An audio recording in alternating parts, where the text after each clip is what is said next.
Welcome students in our fifth class of enzymes.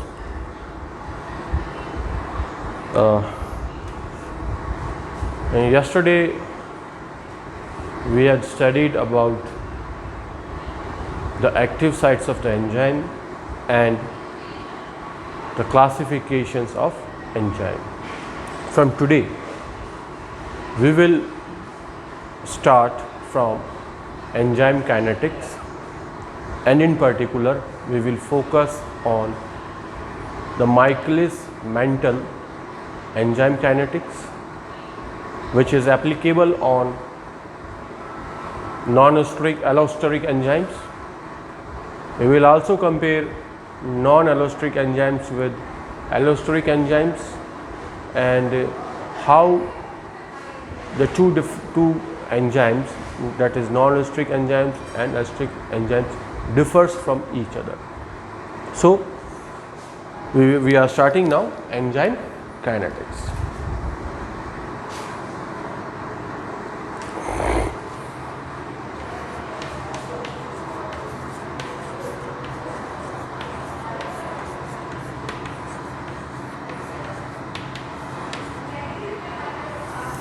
Enzyme kinetics means study of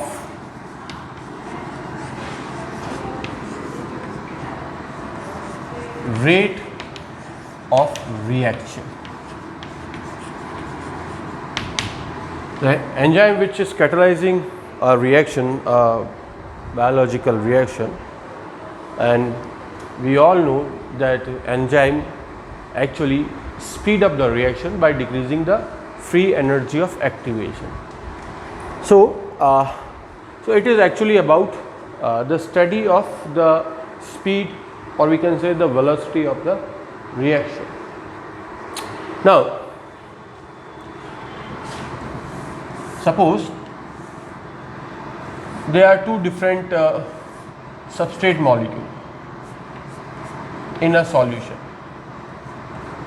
One is B, another is A, and the reaction is that when A molecule reacts with B molecule, it gives rise to the product,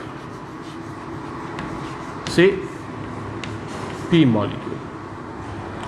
Now, for the reaction to take place, it is necessary that the A molecule and the B molecule must come closer.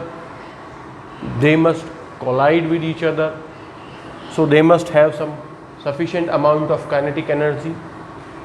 They must be in proper orientation so that reaction can be progressed and reaction can be completed and it results into production of the product. So two things is important during any type of biological reaction is that first, collision. Here collision means the two substrates, the two reactant molecule, if it is a reaction in which more than one reactant molecules are involved. So collision between reactant molecule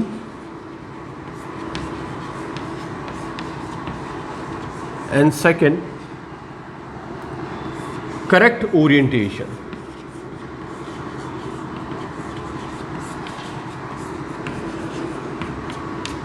of reactant molecule.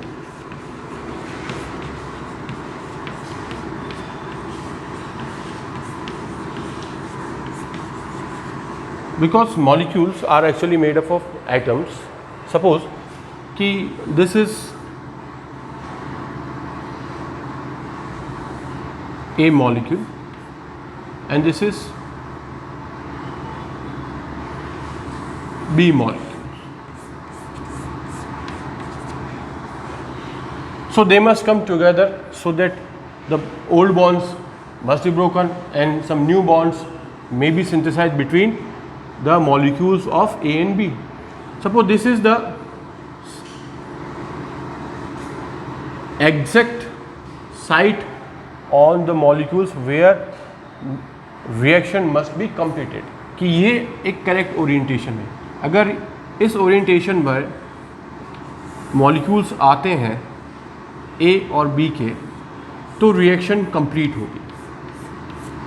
This is A and this is B, and it will result into synthesis of a new product. This is the product. पर अगर orientation सही नहीं हो, जैसे मान लिया ए का orientation कुछ इस प्रकार से है और बी का ओरिएंटेशन कुछ इस प्रकार से है, तो ये रिएक्शन नहीं होगी। सो इसलिए orientation should be proper. Now it means that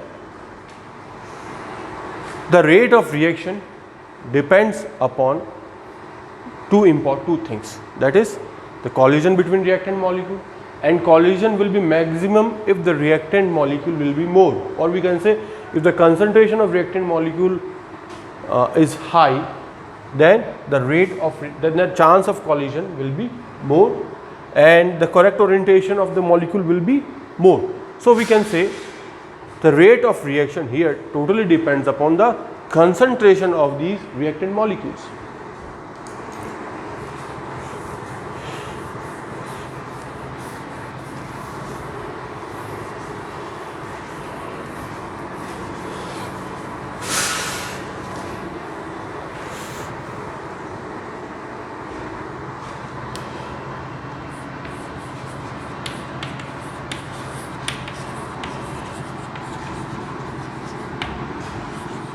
Is directly proportional to the concentration of A molecule as well as B molecule. Now, one important thing is that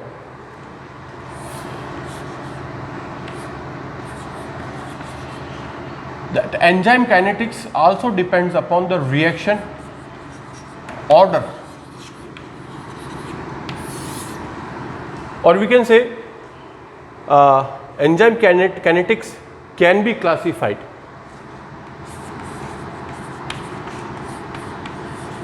on the basis of reaction order as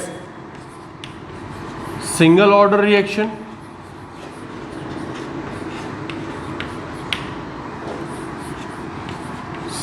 second order reaction,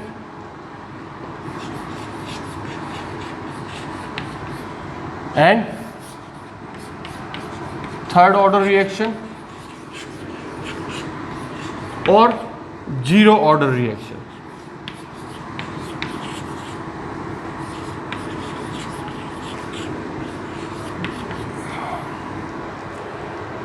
कहने का मतलब है कि जो जब हम enzyme kinetics पढ़ते हैं तो कई प्रकार की रिएक्शंस होती है। एक सिंगल ऑर्डर रिएक्शन होती है, एक सेकंड ऑर्डर रिएक्शन होती है, थर्ड ऑर्डर रिएक्शंस होगी या जीरो ऑर्डर रिएक्शन होगी। इस प्रकार से भी रिएक्शंस को क्लासिफाई किया जा रहा है। और ये जो रिएक्शंस ऑर्डर्स हैं, ठीक है, ये डिपेंड करता है concentration of the reactant molecules, क्योंकि जो रिएक्शन ऑर्डर्स जो हैं ये सिंगल ऑर्डर से लेके जीरो ऑर्डर तक, वो किस चीज़ पे डिपेंड करता है? It depends upon the concentration of reactants, because the concentration of reactants directly affects और influence the rate of reaction.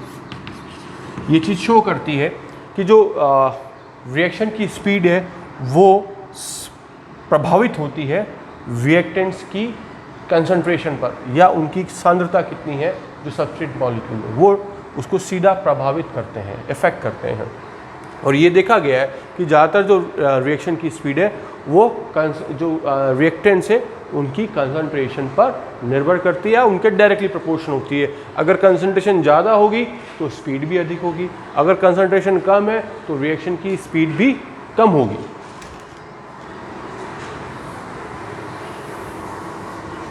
और जो रेट ऑफ रिएक्शन है उसको रिप्रेजेंट करने का तरीका है, अलग अलग तरीके से कर सकते हैं। Rate of reaction can be represented as change in concentration of substrate over the given time period। चूँकि सब जैसे जैसे रिएक्शन आगे बढ़ेगी जो रिएक्टेंट मॉलिक्यूल है उसकी कंसंट्रेशन कम होगी और प्रोडक्ट की कंसंट्रेशन बढ़ती जाएगी। तो यहाँ पर हम उसको नेगेटिव से भी डिस्क्राइब करेंगे, that is the change in concentration here D, और वी कैन से डेल्टा जो है delta A upon delta T, that is delta A is change in concentration of A and within that given कितने time period में concentration A की change हो रही है, या is equal to minus D B change in concentration of B upon D T, और the change in concentration of P that is product at a given time period. ये हमेशा positive ही होगा। ठीक है, तो किसी से भी रिएक्शन की स्पीड को कैलकुलेट किया जा सकता है, या तो रिएक्टेंट की कंसंट्रेशन में क्या चेंज आ रहा है या प्रोडक्ट की कंसंट्रेशन में क्या चेंज आ रहा है over the course of time. Now जैसे हमने भी नाम बताया था रिएक्शन ऑर्डर, तो ये जानना जरूरी है कि ये रिएक्शन ऑर्डर्स क्या है, फर्स्ट ऑर्डर रिएक्शन किसे कहते हैं, सेकंड ऑर्डर, थर्ड ऑर्डर, थोड़ा सा आपको इनके बारे में जानकारी होनी चाहिए, और बेसिकली कम से कम कॉन्सेप्ट आपको इनको मालूम होना चाहिए। तो देखते हैं what is first order reaction.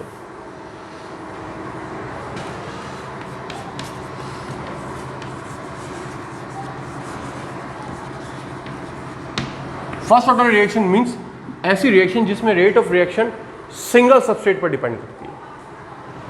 Here the rate of reaction depends on single substrate molecule only और रिएक्टेंट। इट मीन्स ये ऐसी रिएक्शन है जिसमें एक ही सबस्ट्रेट मॉलिक्यूल है, जैसे मान लिया कि सबस्ट्रेट मॉलिक्यूल ए है और रिएक्शन हुई और इससे जो प्रोडक्ट बन रहा है पी, तो this is the single reactant and this is the product. तो ऐसी रिएक्शन को हम कहेंगे first order reaction. First order reaction मतलब जहां एक ही सबस्ट्रेट मॉलिक्यूल है, एक ही रिएक्टेंट मॉलिक्यूल है, तो ऑब्वियसली जो रेट ऑफ रिएक्शन है वो change in concentration of D A upon D T इस पर निर्भर करेगी, और दूसरा तो है नहीं। जबकि जो सेकेंड ऑर्डर रिएक्शन है वहां पर रेट ऑफ रिएक्शन डिपेंड करेगी ऑन टू सबस्ट्रेट्स और रिएक्टेंट्स। इसका मतलब ये ऐसी रिएक्शन है जहां पर दो सबस्ट्रेट मॉलिक्यूल भाग ले रहे हैं या दो रिएक्टेंट्स भाग ले रहे हैं, ए प्लस बी। तो ए प्लस बी प्रोडक्ट बना रहे हैं, क्यों? क्योंकि ये रिएक्शन ही ऐसे जिसमें ए की भी भागीदारी है और बी की भी भागीदारी है, या अपन कहें कि ए और बी दोनों मौजूद होंगे तभी ये रिएक्शन होगी।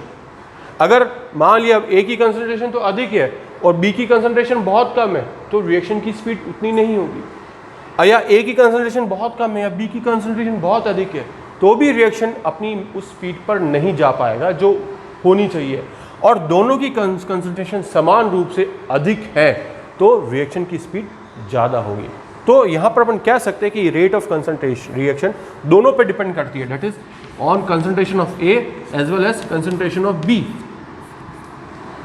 जब किसी रिएक्शन की स्पीड दो रिएक्टेंट मॉलिक्यूल्स पर बराबर निर्भर कर रही है, equally dependent on the concentration of two reactant molecule, then such type of reaction is actually called as second order reaction.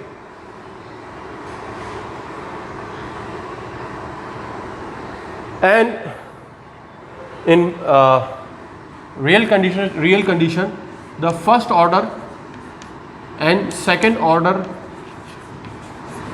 most of the biological reactions are of first and second order. ज़्यादातर जो जैव रासायनिक अभिक्रियाएं हैं जो कोशिका में संचालित होती है वो या तो फर्स्ट ऑर्डर की होगी या सेकेंड ऑर्डर की होगी। इस तरह से थर्ड ऑर्डर रिएक्शन हो सकती है। थर्ड ऑर्डर रिएक्शन मतलब ऐसी रिएक्शन जिसमें रेट ऑफ रिएक्शन डिपेंड करेगी तीन सबस्ट्रेट मॉलिक्यूल्स पर, 3, that is A plus B plus C. यहाँ पर तीन डिफरेंट रिएक्टेंट मॉलिक्यूल्स हैं और तीन रिएक्टेंट मॉलिक्यूल्स जो है वो मिलकर के अल्टीमेटली एक प्रोडक्ट बना रहे हैं पी। तो इस जगह रेट ऑफ रिएक्शन तीनों पर ही निर्भर करेगी, ए पे भी डिपेंड करेगी, बी पे भी डिपेंड करेगी और कंसंट्रेशन ऑफ सी उस पर भी डिपेंड करेगी। तो ऐसे reactions, a reaction in which the rate depends upon the concentration of three different reactant molecules, then such type of reaction is called as third order reaction। ठीक है, अब आती है जीरो ऑर्डर रिएक्शन। आप ये सोच रहे होंगे कि जब first second third order reaction है तो जीरो ऑर्डर का क्या मतलब है। जीरो ऑर्डर का मतलब है कि जीरो इट मीन्स कि ऐसी रिएक्शन जिसकी स्पीड, जिसकी रेट कंसंट्रेशन से इंडिपेंडेंट हो जाए या रिएक्टेंट मॉलिक्यूल की कंसंट्रेशन पर निर्भर न करें, तब हम कहेंगे कि वो रिएक्शन अब जीरो ऑर्डर रिएक्शन हो चुकी है। और जीरो ऑर्डर जो रिएक्शन है वो कोई भी हो सकती है। शुरुआत में आप कोई सी भी रिएक्शन की बात करें तो हर रिएक्शन शुरुआत में कोई सी बायोलॉजिकल रिएक्शन हो, चाहे first order, second order, third order, हालांकि थर्ड ऑर्डर रिएक्शन जो है वो काफ़ी रेयर है, उसके रेयर एग्जांपल्स हैं। जो ज़्यादातर कॉमन और पॉपुलर रिएक्शंस हैं वो first and second order reaction है। तो कोई भी रिएक्शन हो, चाहे फर्स्ट ऑर्डर हो, चाहे सेकंड ऑर्डर हो या थर्ड ऑर्डर, जब रिएक्शन की शुरुआत होती है तो उस रिएक्शन का कोई ना कोई ऑर्डर होगा, चाहे फर्स्ट ऑर्डर का होगा या सेकंड ऑर्डर का होगा, थर्ड ऑर्डर का।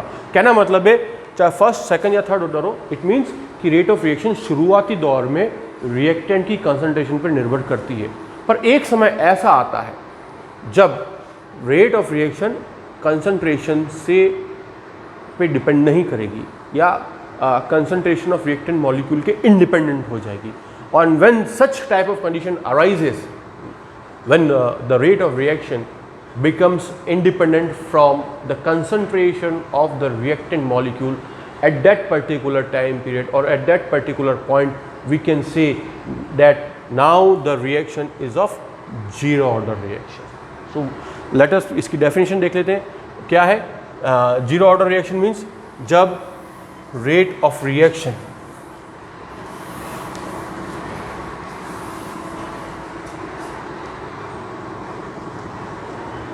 when rate of reaction is independent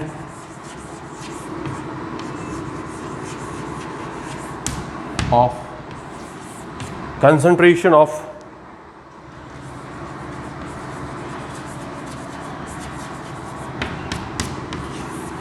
reactants or substrates, then it is called as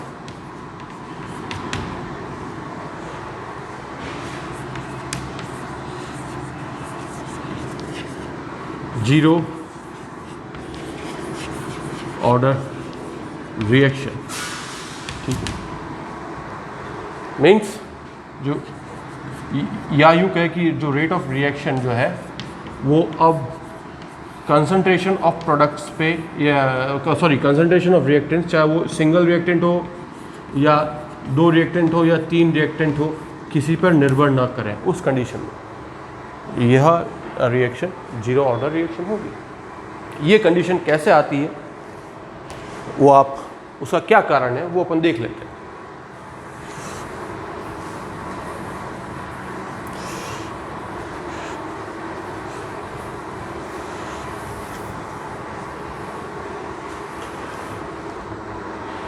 Suppose this is the enzyme.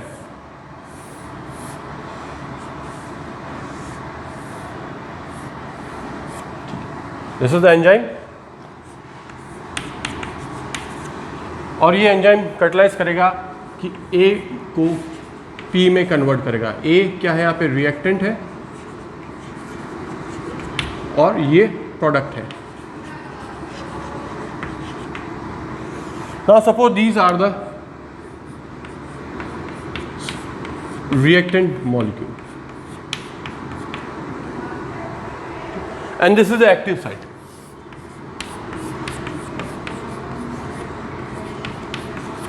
और चलो अपने एक ग्राफ खींचते हैं between the rate of reaction, जिसको हम V से डिफाइन करेंगे। V मतलब स्पीड और वेलोसिटी ऑफ रिएक्शन। वेलोसिटी और स्पीड ऑफ रिएक्शन, और सबस्ट्रेट की कंसंट्रेशन, ये जो सबस्ट्रेट मॉलिक्यूल है उसकी क्या कंसंट्रेशन है उस पर निर्भर करेगी। तो शुरुआती दौर में जो रिएक्शन की रेट है पूर्णतया इस पर निर्भर करेगी। जैसे मान लिया कि ये सबस्ट्रेट मॉलिक्यूल बाइंड होंगे कहाँ पर, अच्छा रिएक्शन के लिए ज़रूरी है कि सबस्ट्रेट मॉलिक्यूल पहले एक्टिव साइट पर बाइंड होंगे, एक्टिव साइट पर बाइंड होंगे, ऑब्वियसली यहाँ पे कॉन्टैक्ट ग्रुप्स होंगे जो इनको बाइंड करेंगे बाय मल्टीपल वीक इंट्रैक्शंस। फिर जो कैटालिटिक ग्रुप है वो कैटालिसिस करेगा और प्रोडक्ट में कन्वर्ट करेगा। तो अभी मान लिया 3 मॉलिक्यूल्स हैं, फ्री मॉलिक्यूल्स हैं सबस्ट्रेट के, और वो यहाँ पर बाइंड हो रहे हैं, ये 3 मॉलिक्यूल्स बाइंड हो चुके हैं।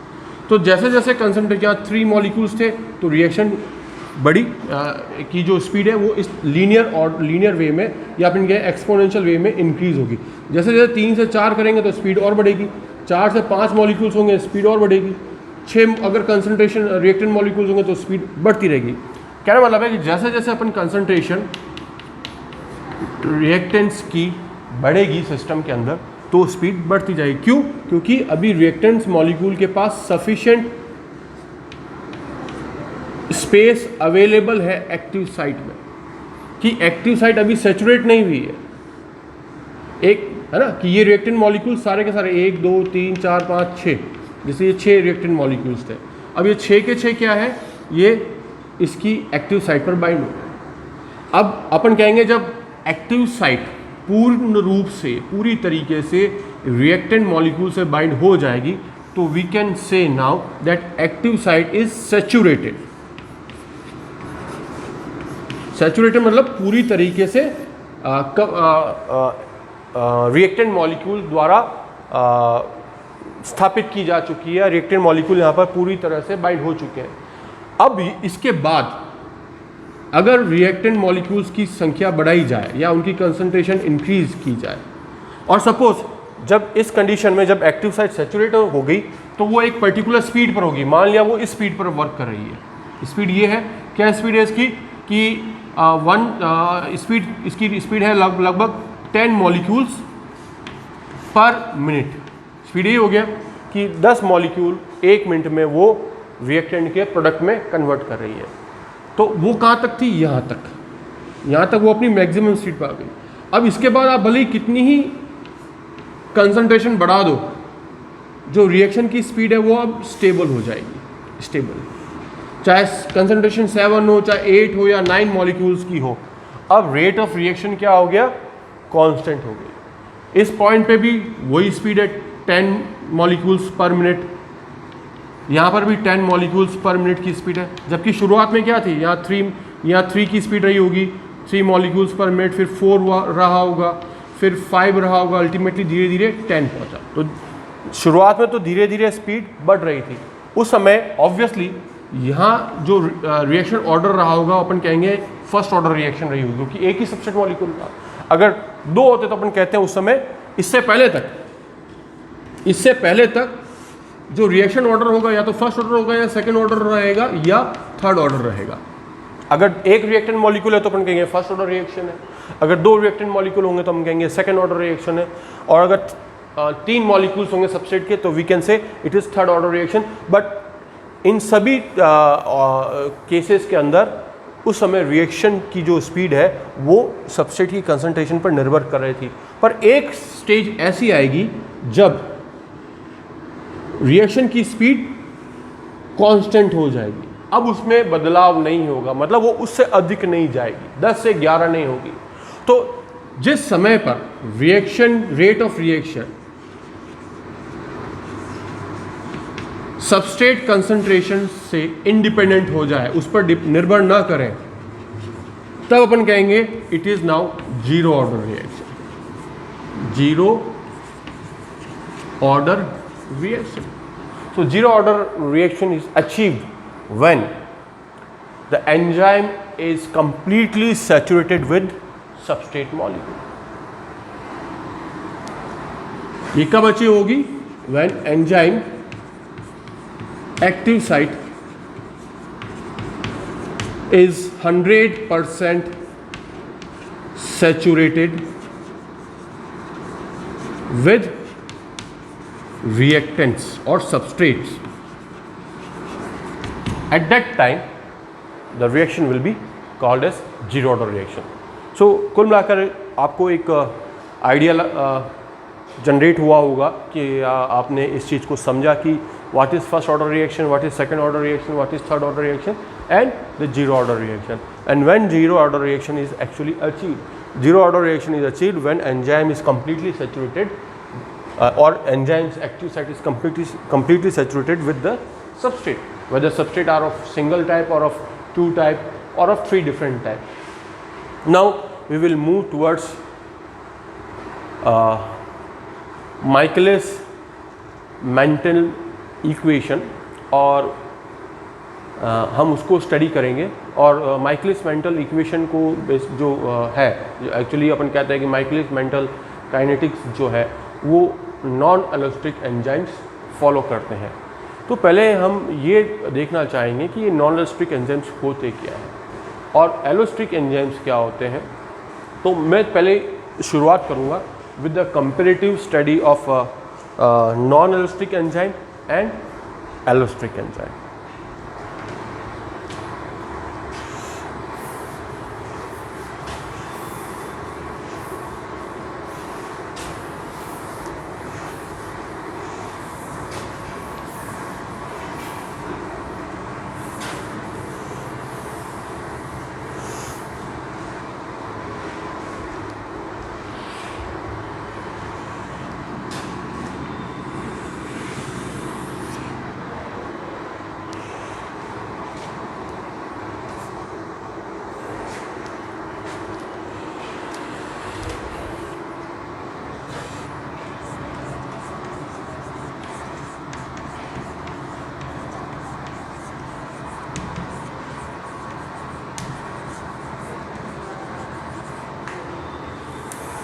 Non-elastic enzyme and allostric enzyme.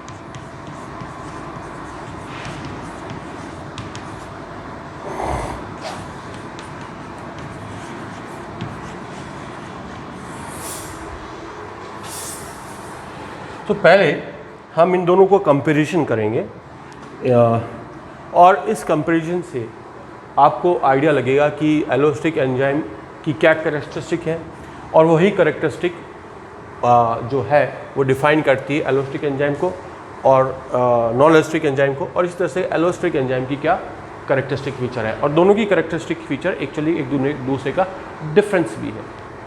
तो let's begin this comparison between non allosteric enzyme and allosteric enzyme. First of all, non allosteric enzyme are single subunit enzymes, while allosteric enzymes are multi subunit enzymes. इसका मतलब ये हुआ कि जो एलोस्टिक enzyme है, single subunit enzyme का मतलब वो एक ही, क्योंकि एंजाइम क्या प्रोटीन है, पॉलीपेप्टाइड है, तो वो एक ही प्रोटीन के बने हो, एक पूरा polypeptide. Now this is one polypeptide, a single polypeptide, a single protein और सिंगल प्रोटीन.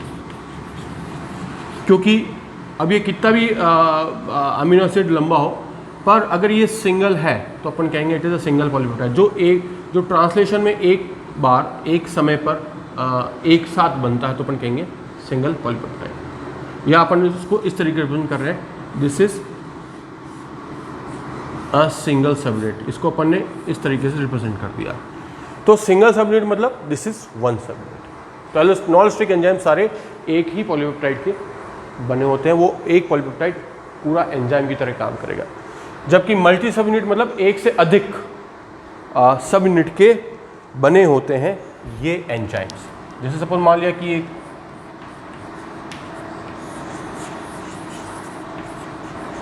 ये एक यूनिट है, एक सब यूनिट है।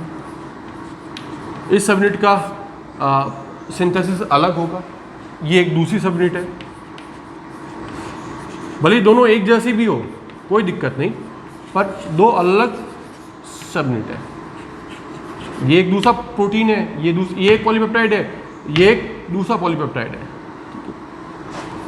इसको भी अपन इस तरीके से रिप्रेजेंट कर रहे हैं और इसको भी इस तरीके से रिप्रेजेंट कर रहे हैं। पर जब ये फंक्शनल एंजाइम बनेगा तो दोनों एक साथ जुड़े रहेंगे। This is one, this is another. ये पहला सब यूनिट है और ये दूसरा सब यूनिट है, और दोनों सब यूनिट वीक इंटरेक्शन से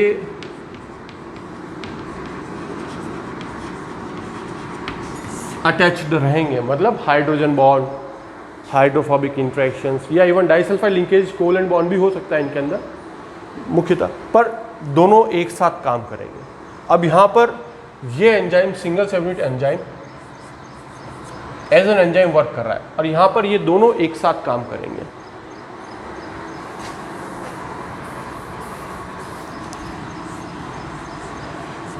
just like this.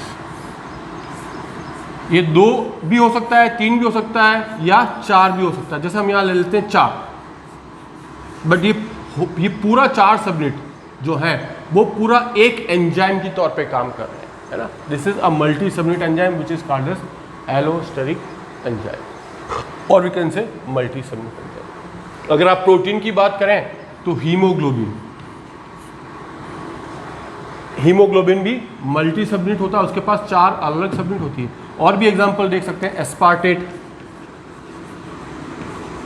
Trans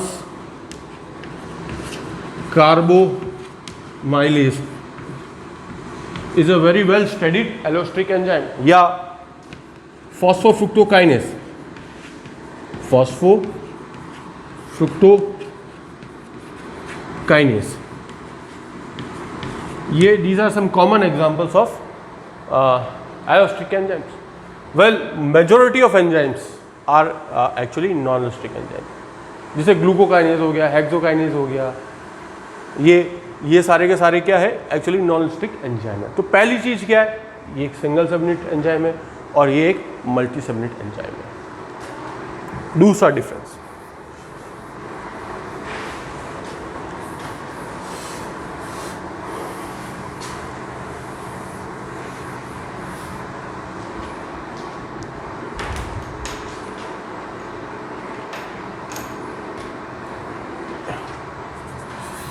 it follows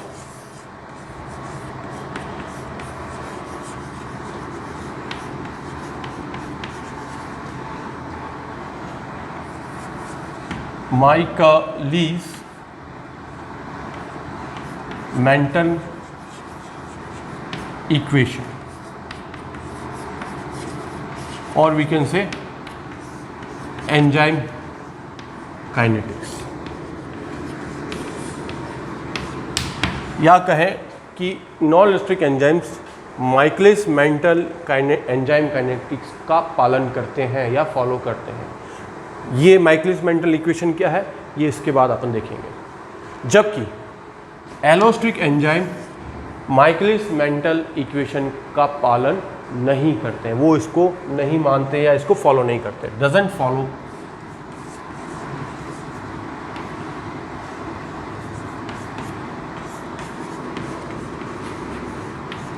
Michaelis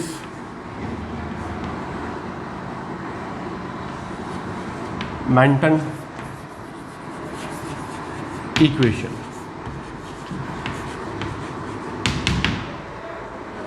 तीसरा, non-allosteриc enzyme never show or doesn't show cooperative behavior. They do not show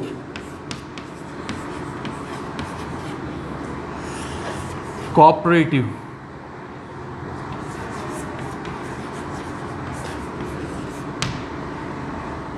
behavior. ये अपन अभी पढ़ेंगे आगे तो समझ में आ जाएगा, मैं आपको एक्सप्लेन करूँगा कि व्हाट इज़ कोऑपरेटिव बिहेवियर। अभी हम सिंपली एक बार तो हमको कंपेयर कर रहे हैं, जबकि allosteric enzymes, all allosteric enzyme shows cooperative behaviour.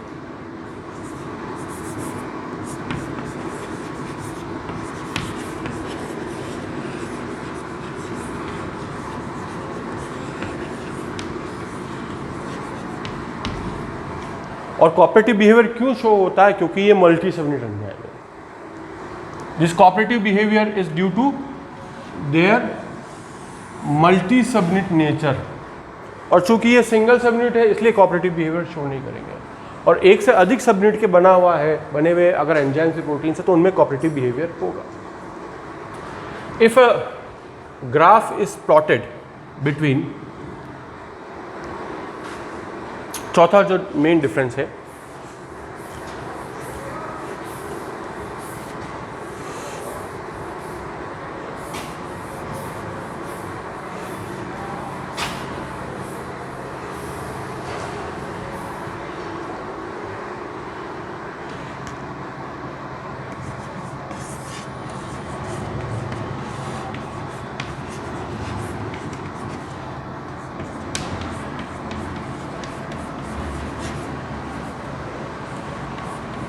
Plotted between rate of reaction, जिसको हम V कहेंगे, and substrate concentration, that is S, then they show hyperbolic curve।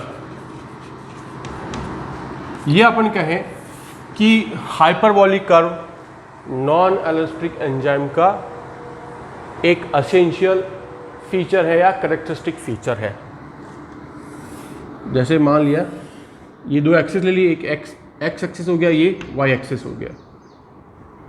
यहाँ पर तो ले ली वेलोसिटी बढ़ते हुए क्रम में, यहाँ कम है और यहाँ सर्वाधिक होगी, और इस तरह से सबस्ट्रेट की कंसंट्रेशन इस तरह बढ़ते हुए क्रम में, इंक्रीजिंग ऑर्डर में। तो जब जो कर्व आएगा वो कुछ इस प्रकार से आएगा। शुरू में तो वो लीनियर होगा, जैसे मैंने बताया था लीनियर जहाँ तक है तो इसका मतलब वो कोई ना कोई ऑर्डर है, फर्स्ट ऑर्डर, सेकंड ऑर्डर और थर्ड ऑर्डर। फिर एक समय ऐसा आ जाएगा जब वो ग्राफ या वो कर्व एकदम स्ट्रेट लाइन हो जाएगा इस जगह पर, और जब यहाँ से स्ट्रेट लाइन हुआ तो अपन कहेंगे it is zero order reaction. पर ये जो कर्व है इस तरीके से, इसको हम हाइपरबॉलिक कर्व कहते हैं। So this is the hyperbolic curve, और ये कर्व ऑब्टेन होता है between in all non allosteric enzymes. क्यों होता है इसके जस्ट बाद अपन उसी को फोकस करेंगे। बट जब हम बात करें एलोस्टिक एंजाइम्स की और हम उसके रेट ऑफ रिएक्शन और सबस्ट्रेट कंसंट्रेशन के बीच में हम ग्राफ खींचेंगे तो वो हाइपरबॉलिक कर्व की बजाय सिग्मोइडल कर्व प्रोड्यूस करेगा। So in this case sigmoidal curve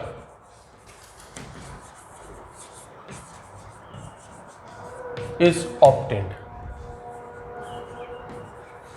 बाकी आप ये लाइन एज इट इज लिख सकते हो, if a graph is plotted between rate of reaction and substrate concentration then allosteric enzymes show sigmoidal curve.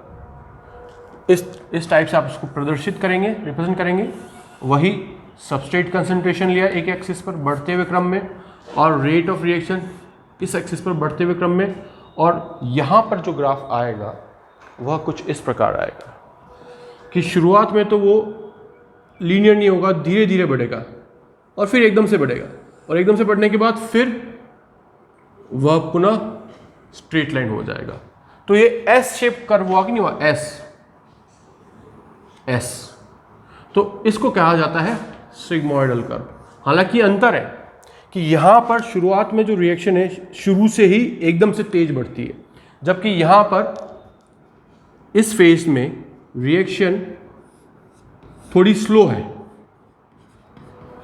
फिर यहाँ पर फास्ट होती है, जिसको एक्सपोनेंशियल फेज कहेंगे, और फिर एकदम वापस स्लो हो जाएगी। मतलब जो रिएक्शन की स्पीड है वो कांस्टेंट हो जाएगी। ये यहाँ कांस्टेंट हो रही है, मतलब इस जगह पर वो जीरो ऑर्डर आ गई। इस केस में यहाँ पे भी वो जीरो ऑर्डर हो गई थी, जबकि इससे पहले या तो फर्स्ट ऑर्डर रही होगी, या सेकंड ऑर्डर रही होगी, या थर्ड ऑर्डर रहेगी। और यहाँ पर भी सेम है कि इससे पहले या तो फर्स्ट ऑर्डर होगी, या सेकंड ऑर्डर होगी, या थर्ड ऑर्डर होगी। बट कुल मिलाकर के जो important thing to be notice is that in case of non allosteric enzyme they show hyperbolic curve, while all allostric enzyme show sigmoidal curve, and the sigmoidal curve is actually the main reason behind the cooperative behavior. So these are the four important points, or four important properties of these respective enzymes, and in these four or five points they differ from each other.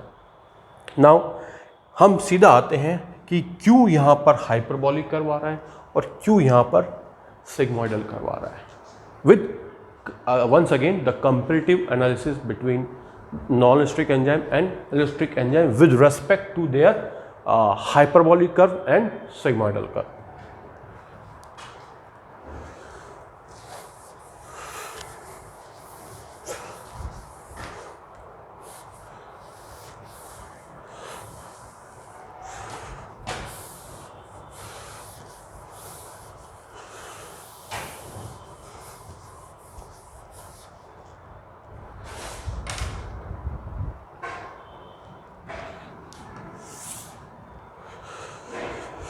तो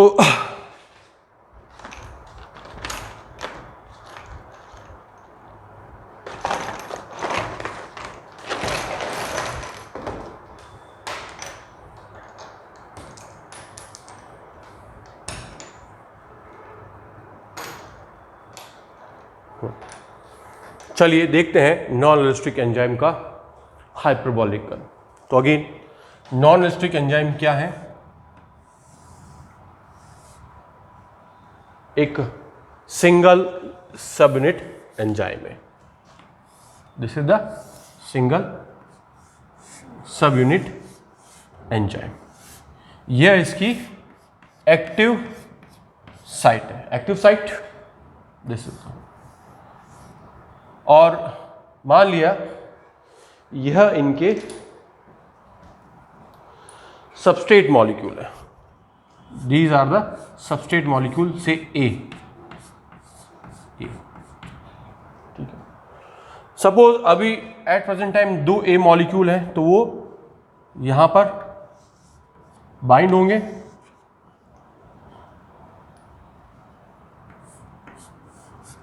इधर bind हुआ, एक इधर bind हुआ। अभी भी इतनी site, इतना स्पेस, अभी यहां से लेके यहां तक का स्पेस अवेलेबल है सबस्ट्रेट्स के बाइंड होने के लिए।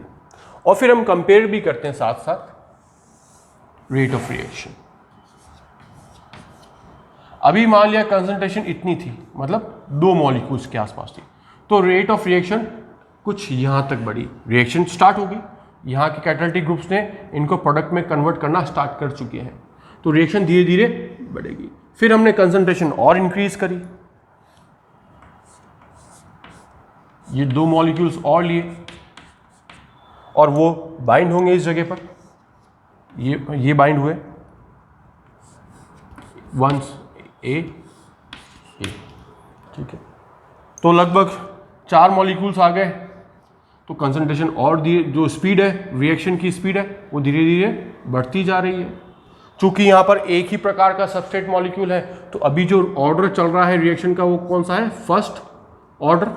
अभी ये फर्स्ट ऑर्डर रिएक्शन चल रही है, क्योंकि रिएक्शन की स्पीड, अभी रिएक्शन रेट ऑफ रिएक्शन इसकी कंसंट्रेशन पर निर्भर कर रही है। अगर कंसंट्रेशन कम थी उस समय, तो रिएक्शन की स्पीड यहाँ पर थी, इसके आसपास थी, और वो स्पीड थी लगभग 2 मॉलिक्यूल्स को प्रति मिनट में कन्वर्ट कर रहा है। फिर धीरे धीरे यहाँ तक आई, तो यहाँ तक 4 मॉलिक्यूल प्रति मिनट वो कन्वर्ट कर रहा है प्रोडक्ट में सब्सट्रेट के, तो धीरे धीरे स्पीड भी बढ़ रही है। इसलिए अपन कह रहे हैं चूंकि जब रिएक्शन की स्पीड कंसंट्रेशन पर निर्भर कर रही है तो it means it is first order reaction. अब मान लिया सपोज और कंसंट्रेशन हमने बढ़ाई सबस्ट्रेट की,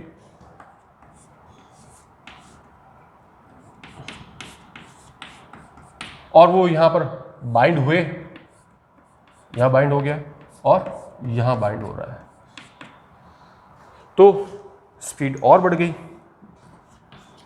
यहां तक पहुंच गई स्पीड कितनी, इस जगह तक 6 मॉलिक्यूल्स पर मिनट। पर एक चीज यहां देखने की बात है कि अभी इस समय एक्टिव साइट्स पूरी की पूरी बढ़ चुकी है। ये अपन कहें कि एक्टिव साइट इस पर्टिकुलर कंसंट्रेशन पे, इस पर्टिकुलर कंसंट्रेशन पे जो एक्टिव साइट है वो 100% सैचुरेट हो गई है, it is saturated now, active site is saturated. ठीक है, अब इसके बाद कितनी भी आप सबस्ट्रेट कंसंट्रेशन बढ़ जाए, कितना ही सबस्ट्रेट मॉलिक्यूल बढ़ा दिया जाए, अप टू एंड कंसंट्रेशन, मतलब 6 के बाद आप 8 कर दो, 10 कर दो या 12 तक कर दो, पर रेट ऑफ रिएक्शन अब स्थिर हो गई। ये क्या हो गई, कांस्टेंट। इस जगह पर 6 मॉलिक्यूल प्रति मिनट से ज़्यादा की स्पीड से काम नहीं कर रही है, चाहे आप 8 करो या 10 पे भी करोगे तो वही स्पीड है, 12 मॉलिक्यूल्स कर दो तो भी वही स्पीड है। कुल मिलाकर क्या है, रिएक्शन अपनी अधिकतम स्पीड पर आ चुकी है, this is the maximum speed. और उस मैक्सिमम स्पीड को हम वैसे रिप्रेजेंट करेंगे वी मैक्स से, जिसको हम टर्नओवर नंबर भी कहते हैं। और जब ये कर्व, अब ये पहले तो एकदम स्ट्रेट लाइन था, फिर जैसे ही 100% सैचुरेशन हुआ और ये कर्व इस तरह से कांस्टेंट हो गया, तो इसको हम कह रहे हैं हाइपरबोला। इसलिए इसको कहा जाता है हाइपरबॉलिक कर्व या हाइपरबोला। और यहां पर इस समय वो 0 ऑर्डर हो जाएगी। तो क्लियर किस तरीके से एक नॉन एलोस्टिक एंजाइम के अंदर हाइपरबॉलिक कर्व जनरेट होता है। शुरुआत में तो स्पीड धीरे धीरे धीरे बढ़ती रहती है और वह स्पीड तब तक बढ़ती रहेगी जब तक एक्टिव साइट सैचुरेटेड नहीं है, और जैसे ही एक्टिव साइट्स पूर्णतः सैचुरेट हो जाएगी, 100% सैचुरेट हो जाएगी, फिर उसकी स्पीड कांस्टेंट हो जाएगी, फिर इंक्रीज नहीं होगा। ठीक है, और वह स्पीड उसकी अधिकतम स्पीड होगी जिसे हम वी मैक्स कहेंगे, और उस कर्व को हम कहेंगे हाइपरबोला। ठीक है, अब हम बात करते हैं नॉन एलोस्टिक एंजाइम की, कि एलोस्टिक एंजाइम में एस शेप कर्व क्यों आ रहा है, वो चीज़ हमें देखने की आवश्यकता है।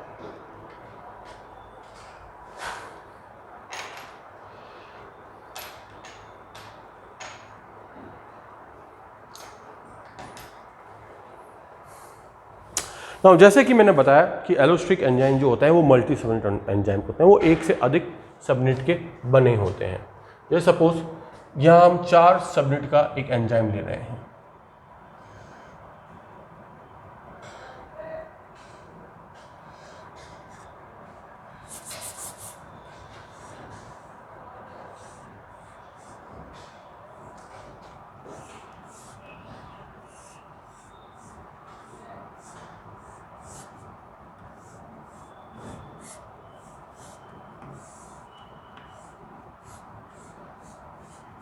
दिस इज 4 सबयूनिट है ना, subunit number 1, subunit number 2, subunit number 3 and 4। Individual ये एक पॉलीपेप्टाइड है, ये अलग पॉलीपेप्टाइड है, ये अलग पॉलीपेप्टाइड है और ये अलग पॉलीपेप्टाइड है। और ये जो साइट है ये हम कह रहे हैं उसकी एक्टिव साइट्स है। तो इनके पास 4 अलग अलग एक्टिव साइट है, 1 2 3 4। हालांकि मान लिया उनका सबस्ट्रेट मॉलिक्यूल कुछ इस तरीके से है, सर्कुलर शेप में एस है। यहाँ पर जो सबस्ट्रेट मॉलिक्यूल था वो एकदम उसके कॉम्प्लीमेंट्री था, इजीली फिट हो जाता है। और जो लॉक एंड की मॉडल है वो आसानी से, लॉक एंड की मॉडल जो एंजाइम स्पेसिफिसिटी का है वो नॉन स्टिक एंजाइम्स के लिए एकदम फिट बैठता है, क्योंकि the shape or the conformation of the substrate is complementary to the conformation of the active sites of the enzyme. तो ताला और चाबी के बराबर ही की बात करेंगे, जबकि यहाँ कॉन्फॉर्मेशन जो है एक्टिव साइट का वो थोड़ा सबस्ट्रेट से अलग टाइप का होता है. इट्स वेरी डिफिकल्ट, आसानी से सबस्ट्रेट मॉलिक्यूल बाइंड नहीं हो सकता. जैसे यहाँ पर एक्टिव साइट इस प्रकार की है, रेक्टेंगुलर टाइप की है, जबकि सबस्ट्रेट मॉलिक्यूल इस टाइप का है, तो आसानी से कैसे यहाँ पर फिट होगा इस एरिया तक. तो इट मीन्स या तो सबस्ट्रेट मॉलिक्यूल अपनी शेप में चेंज करे या एक्टिव साइट अपनी शेप में चेंज करे, पर होगा क्या कि एक्टिव साइट अपनी कॉन्फॉर्मेशन को चेंज करेगा और सबस्ट्रेट मॉलिक्यूल उसके अंदर बाइंड होगा इस तरीके से. तो हमेशा नॉन-एलेस्टिक एंजाइम के अंदर ये चीज़ ऑब्जर्व की गई है कि the active site must change इस कन्फर्मेशन. तो यहां पर चेंज इन कन्फर्मेशन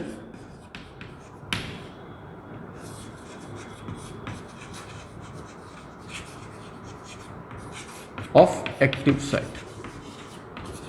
और ये किसके द्वारा इंड्यूस किया जा रहा है, किसके द्वारा ये चीज करवाई जा रही है, वो किसके कारण माध्यम से हो रहा है, सबस्ट्रेट के कारण. इसलिए इंड्यूस्ड फिट मॉडल जो है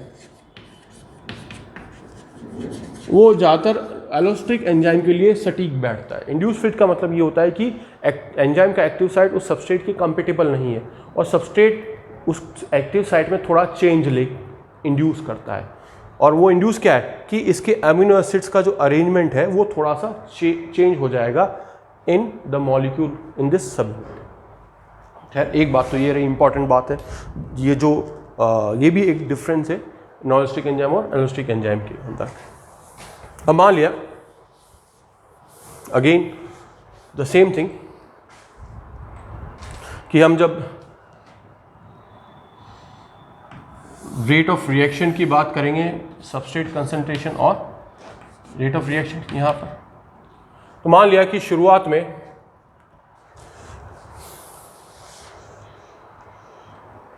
देयर आर 4 सबस्ट्रेट मॉलिक्यूल. एक ये रहा, एक यहाँ पर रहा और एक ये रहा और ये रहा. शुरुआत में क्योंकि ये सारे के सारे सबस्ट्रेट मॉलिक्यूल आसानी से बाइंड नहीं हो सकते. अभी सपोज इनिशिएशन इस सबस्ट्रेट मॉलिक्यूल ने क्या, नंबर 1 ने, और ये नंबर 2 है, ये नंबर 3 है और ये number 4, they all are substrates. तो जब ये इस पर बाइंड होगा तो बाइंडिंग होगी, तो उससे पहले वो आसानी से बाइंड नहीं होगा, ये धीरे धीरे उसके अंदर चेंज लेके आएगा शेप के अंदर, कि इस टाइप से कि थोड़ा थोड़ा हल्का हल्का सा शेप में चेंज हो रहा है इंड्यूस. तो उस समय सबस्ट्रेट कंसंट्रेशन तो खूब सारी है, यहाँ पर भी है, यहाँ पर भी है, और इस समय पर ये जो सबस्ट्रेट मॉलिक्यूल अभी बाइंड नहीं हो पा रहे हैं इस जगह पर नंबर 1 सबस्ट्रेट मॉलिक्यूल जो है वो यहाँ पर इसको इंड्यूस कर रहा है कि अपनी शेप चेंज करे ताकि ये बाइंड हो सके. तो इसलिए कंसंट्रेशन तो उस समय काफ़ी है सबस्ट्रेट मॉलिक्यूल की, ये भी है, ये भी है, ये भी है, ये भी है, पर रिएक्शन अभी बहुत ही धीरे धीरे चल रही है. रिएक्शन ना के बराबर स्पीड पर है, ठीक है, कि जैसे जैसे मान लिया इसने इंड्यूस कर लिया और इस जगह बाइंड हुआ. ये जो सेकंड अगर इसका उनका पिक्चर देखें तो कुछ इस टाइप से होगा सबस्ट्रेट मॉलिक्यूल का, कि शेप चेंज हुई और सबस्ट्रेट मॉलिक्यूल इजीली बाइंड हो गया. अब बाइंड हुआ तो रिएक्शन स्टार्ट हो जाएगी, और रिएक्शन स्टार्ट होगी, पर वो रिएक्शन अभी काफ़ी स्लो है. यहाँ से वो एकदम से लीनियर जो होनी चाहिए थी, जैसे कि हाइपरबॉलिक में था इस तरीके से, वैसा नहीं होकर के वो स्लो है, क्योंकि अभी सिर्फ एक ही मॉलिक्यूल बाइंड हुआ है सबस्ट्रेट का एक सबयूनिट पर और उसकी रिएक्शन स्टार्ट हुई है. अभी ये दूसरे सबस्ट्रेट मॉलिक्यूल बाइंड नहीं हो पाए. बट होगा क्या, यहाँ पर ही अपन समझेंगे कोऑपरेटिव बिहेवियर को भी, कि जब ये चेंज हुआ तो चेंज क्या हुआ, अमीनो एसिड का अरेंजमेंट अंदर चेंज हुआ. तो ये अमीनो एसिड का अरेंजमेंट से क्या है कि नेबरिंग आसपास की सबयूनिट में भी प्रेशर डेवलप होगा, प्रेशर या कहें कि वो चेंज यहाँ पर पास आउट होगा इन नेबरिंग सबयूनिट्स में, ताकि ये नेबरिंग सबयूनिट्स की एक्टिव साइट्स की कन्फर्मेशन भी चेंज हो, कुछ इस तरीके से।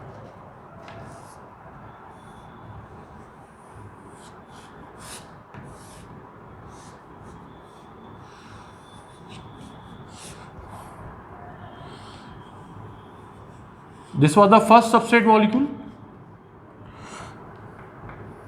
Now it induces the binding of the first substrate molecule at this particular one of the subunit, induces change in conformation of active sites of other subunit, कि इसकी binding से इसने इनको भी इनिशिएट किया कि ये भी अपनी कन्फर्मेशन को चेंज करें, और जैसे इनकी कन्फर्मेशन चेंज होगी तो इनके समक्ष, इनके साथ सामने जो सबस्ट्रेट मॉलिक्यूल है नंबर 2, नंबर 3 और नंबर 4, वो एकदम से बाइंड होंगे, रैपिडली बाइंड हुए, सारे के सारे साइमल्टेनियसली एक साथ बाइंड हुए, 2, 3, 4 बाइंड जब होंगे तो रिएक्शन एकदम से बढ़ेगी। तो यहाँ पर आप देखेंगे कि एकदम से रिएक्शन तेज हो गई, लीनियर हो गया। शुरुआत में तो स्लो थी। स्लो क्यों थी? क्योंकि इस समय पर सिर्फ एक ही सबस्ट्रेट मॉलिक्यूल बाइंड हो पाया था सबस्ट्रेट एक सबयूनिट पर। इस समय पर बाकी दूसरी, तीसरी, चौथी जो सबयूनिट्स है उस पर सबस्ट्रेट मॉलिक्यूल बाइंड नहीं हो पाए थे। पर जैसे ही इस बाइंडिंग ने इनके अंदर चेंजेस इंड्यूस किए और उनकी शेप इनके कॉम्प्लीमेंट्री हो गई, तो फिर ये बाकी दूसरे सबस्ट्रेट मॉलिक्यूल एक साथ बाइंड हो गए। जब एक साथ बाइंड होंगे तो रिएक्शन की स्पीड एकदम से बढ़ गई, फिर रिएक्शन की स्पीड वापस से कांस्टेंट हो गई। क्यों कांस्टेंट हुई? क्योंकि अब सारी की सारी एक्टिव साइट्स जो है वो सैचुरेटेड हो गई। नाउ एक्टिव साइट्स जो है यहाँ पर 100% सैचुरेट हो गई। अब भले ही बार कितना भी कंसंट्रेशन बढ़ा दे सबस्ट्रेट का, अब वो स्पीड बढ़ेगी नहीं, इसलिए यहाँ पे क्या आ रहा है, एस शेप्ड कर्व, और ये उसका Vmax होगा, और इस जगह वो 0 ऑर्डर पर आ जाएगी। अब ये जो बिहेवियर है, बिहेवियर क्या, ये जो व्यवहार इन सबयूनिट्स ने प्रदर्शित किया, क्या कि एक सबयूनिट पर जब पहला सबस्ट्रेट मॉलिक्यूल बाइंड होता है तो उस बाइंडिंग से जो इसका कन्फर्मेशन चेंज हुआ, उस कन्फर्मेशन चेंज ने क्या किया कि इनको दूसरी, तीसरी और चौथी सबयूनिट्स की कन्फर्मेशन को भी चेंज कराया। इस को एक्चुअली कहा जाता है कोऑपरेटिव बिहेवियर। क्या है cooperative behaviour?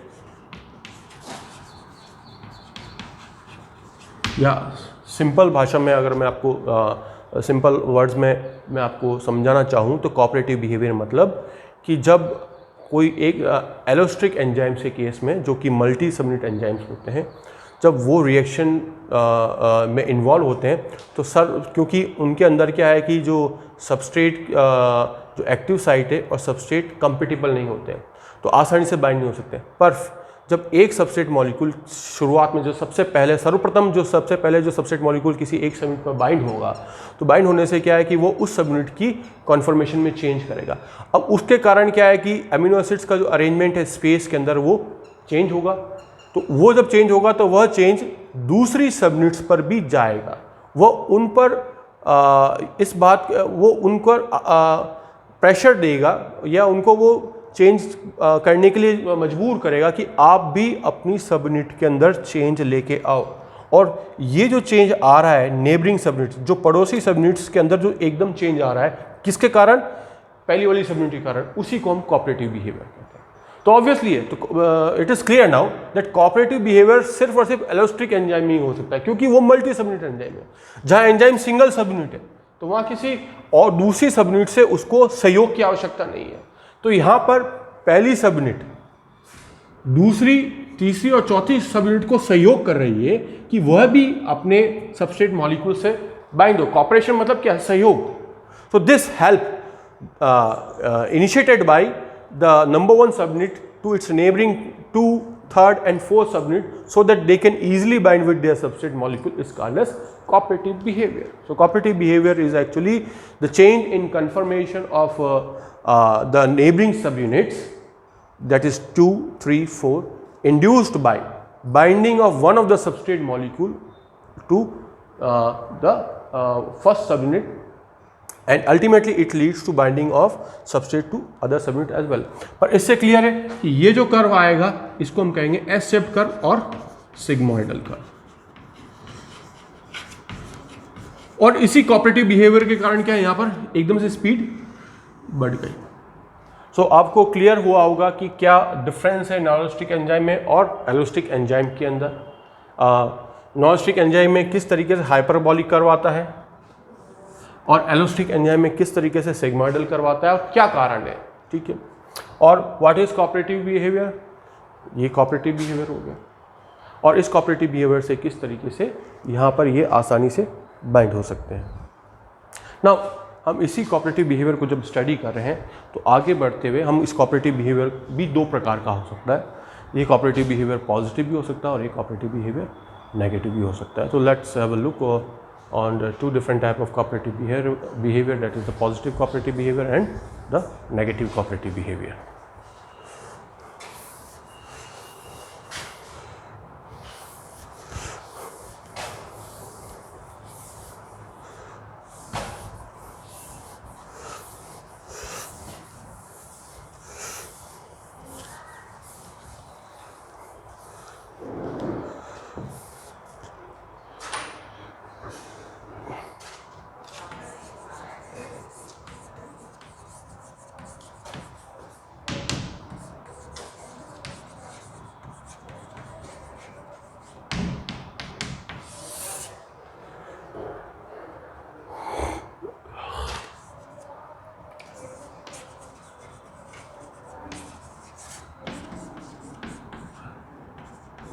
So it is clear now that this is shown by only allosteric enzymes, and cooperative behavior is actually when a substrate molecule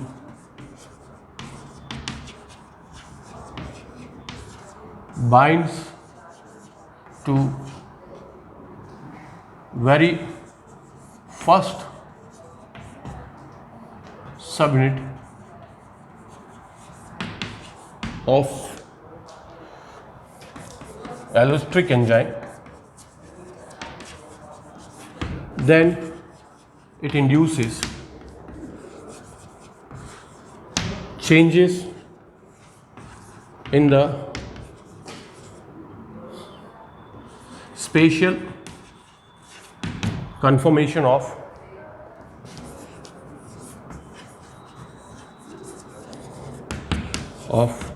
active site. This change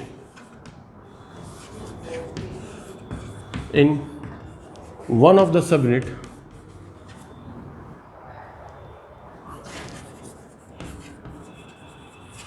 then induces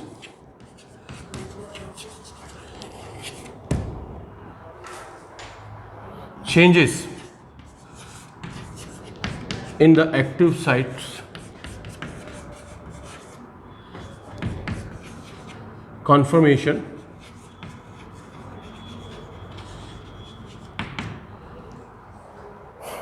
of neighboring subunits.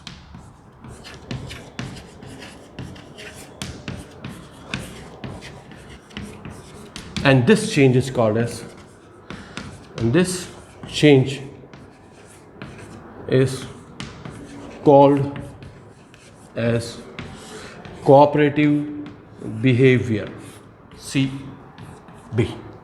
So this is the definition of cooperative behavior.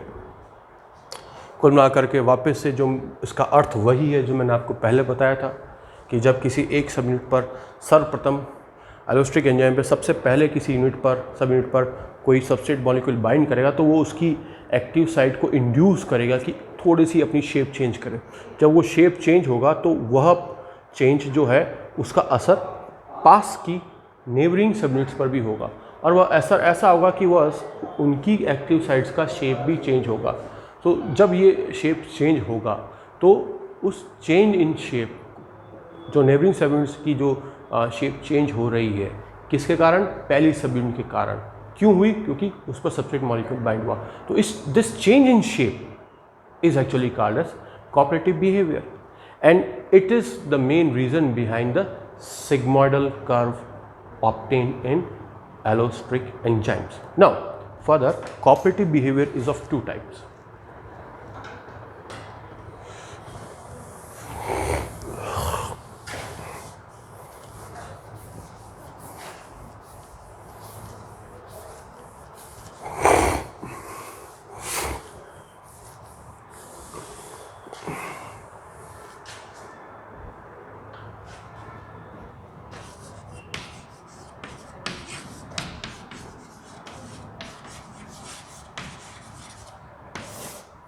One is called as positive cooperative behavior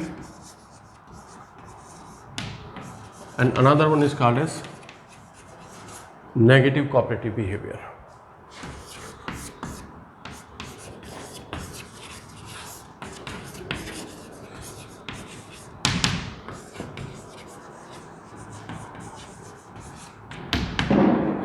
So let's have a look on both these type of cooperative behavior. The basic is same, that is change in the conformation of the neighboring subunit induced by the first one. But the results, the outcomes are different in both cases. So let's first of all we will study about positive cooperative behavior. Suppose, मान लिया, we are talking about an allostric enzyme which is made up of two subunits here. दो subunits का बना हुआ है. This is an allostric enzyme. Why it is an allostric enzyme? क्योंकि ये दो अलग subunit का बना हुआ है. एक subunit ये है, एक subunit ये है. This is the active site of this subunit. This is the active site of this subunit. Suppose ये सबस्ट्रेट मॉलिक्यूल है इसके लिए और ये सबस्ट्रेट मॉलिक्यूल है इसके लिए. मान लिया कि ये सबसे पहले प्रयास करता है इस सबयूनिट पर बाइंड होने के लिए और कुछ इस तरीके से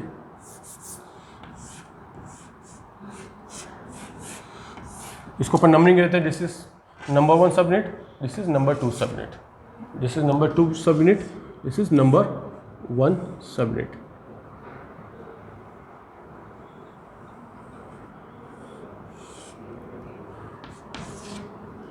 अब जो ये इसने जब सबस्ट्रेट मॉलिक्यूल बाइंड हो रहा है तो धीरे धीरे इसने इसकी कन्फर्मेशन में चेंजेस स्टार्ट कर दिए. ये चेंज होना स्टार्ट हुआ और कन्फर्मेशन चेंज हुई और ये आसानी से फिर इस सबस्ट्रेट मॉलिक्यूल इससे बाइंड हुआ.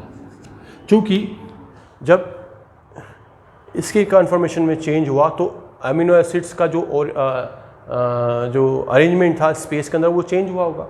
अब उसके कारण क्या है कि जब उनमें चेंज हुआ तो वो अपने नेबरिंग सबयूनिट्स जो नेबरिंग अमीनो एसिड्स हैं उनमें चेंज करेंगे, ये आगे चेंज करेंगे, ये और आगे चेंज करेंगे अरेंजमेंट अमीनो एसिड्स का और अल्टीमेटली ये इफेक्ट यहाँ तक आएगा. और ये जो चेंज है अमीनो एसिड्स का जो अरेंजमेंट है वो इंड्यूस करेंगे इस सबयूनिट के लिए. तो अब इसमें धीरे धीरे चेंज आएगा. वो चेंज कुछ इस प्रकार से आ रहा है.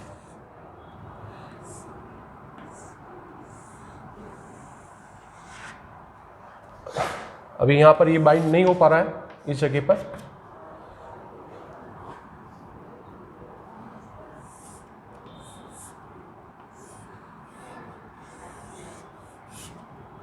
फर्स्ट सेकंड इसने इसको चेंज के लिए इंड्यूस किया, ये चेंज हो गया. ये सबस्ट्रेट मॉलिक्यूल है. अब चेंज कुछ इस प्रकार से हुआ कि इसका शेप इस तरीके से चेंज हुआ. किस मतलब पहले ये शेप था, अब इससे ये चेंज हुआ शेप में. अब ये शेप इस तरीके का है इस एक्टिव साइट का कि आसानी से ये सबस्ट्रेट मॉलिक्यूल यहाँ बाइंड हो सकता है. जब बाइंड हुआ तो इस कोऑपरेटिव बिहेवियर को हम कह रहे हैं positive cooperative behaviour. Positive cooperative behaviour का मतलब ये हुआ कि पहली सबयूनिट ने दूसरी सबयूनिट में इस तरीके का चेंज कराया उसकी शेप में कि आसानी से सबस्ट्रेट मॉलिक्यूल दूसरी सब यूनिट पे भी बाइंड हो गया। तो इसका मतलब ये पॉजिटिव कोऑपरेटिव बिहेवियर कहलाएगा। इससे पहले जो अपन ने उदाहरण देखा था जिसमें अपन 4 सब यूनिट पढ़ी थी, उन चारों सब यूनिट में भी बाइंड हो रहे थे सबस्ट्रेट, इट मीन्स वो भी पॉजिटिव कोऑपरेटिव बिहेवियर था। क्लियर?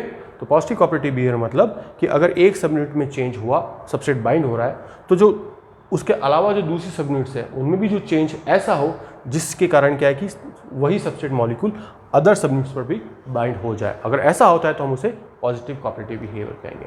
पर अगर ऐसा नहीं हो तो हम उसे नेगेटिव कोऑपरेटिव बिहेवियर कहेंगे। तो second one is negative cooperative behaviour. यही एग्जांपल लेते हैं, बिल्कुल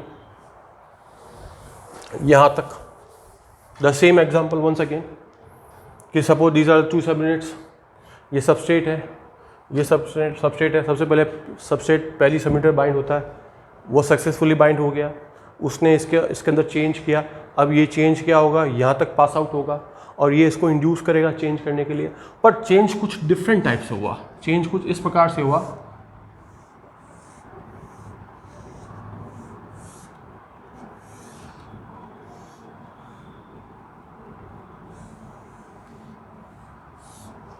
पहली सब यूनिट दूसरी सब unit, this is the substrate molecule. अब इसने चेंज कुछ इस टाइप से कर दिया, क्या ये इसने चेंज इसको इस टाइप से किया। इस टाइप से करने से क्या होगा कि सबस्ट्रेट मॉलिक्यूल अब कभी भी इस पे बाइंड नहीं हो सकता। अब ये जो सबस्ट्रेट मॉलिक्यूल है, ये चेंज जो है, ये जो नया पैटर्न है या नया जो एक्टिव साइट का कॉन्फर्मेशन है, ये तो और ही ज़्यादा डिफिकल्ट हो गया पहले वाले से। कि पहले तो फिर भी संभावना थी बाइंड होने की, पर अब ये संभावना बिल्कुल ही क्षीण हो गई है। अब ये सबस्ट्रेट मॉलिक्यूल दूसरे पे बाइंड हो ही नहीं सकता। इट मीन्स इस कोऑपरेटिव बिहेवियर को कहेंगे negative cooperative behaviour. Cooperative behaviour तो है, क्यों? क्योंकि चेंज सेकंड सब यूनिट में हो रहा है, तो चेंज होना कोऑपरेटिव बिहेवियर। अब वो कैसा होता है उसके आधार पर पॉजिटिव और नेगेटिव कहा जाएगा। अगर चेंज फैसिलिटेट करेगा सबस्ट्रेट बाइंडिंग को तो हम कहेंगे positive behaviour, cooperative behaviour. If that change in the confirmation actually is इस तरीके का हो कि वह सबस्ट्रेट बाइंडिंग को नहीं होने देगा, वो सबस्ट्रेट बाइंडिंग नहीं हो पाएगी क्योंकि चेंज डिफरेंट टाइप से हुआ है, तो हम उसे कहेंगे नेगेटिव कोऑपरेटिव बिहेवियर। जैसे एग्जांपल देख सकते हैं नेगेटिव कोऑपरेटिव बिहेवियर का। एमिनो एसिड टीआरएनए सिंथेसेस होते हैं एंजाइम्स। यहाँ हम एक एग्जांपल ले लेते हैं, for example tyrosyl tRNA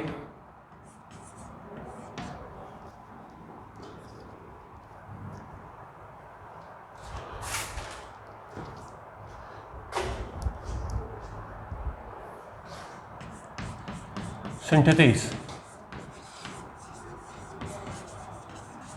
enzyme. जो टायरोसिल टीआरएनए सिंथेसेस एंजाइम है वो एक मल्टी सब यूनिट एंजाइम है और वो भी एक एलोस्टिक एंजाइम है और ये 2 सब यूनिट का बना होता है। It is made up of 2 सब यूनिट्स। और इसका जो मेन इस एंजाइम का जो फंक्शन है वो क्या करना है, एक्टिवेशन ऑफ टायरोसिन टीआरएनए। और बेसिकली इसका जो रोल है वो प्रोटीन सिंथेसिस के टाइम होगा।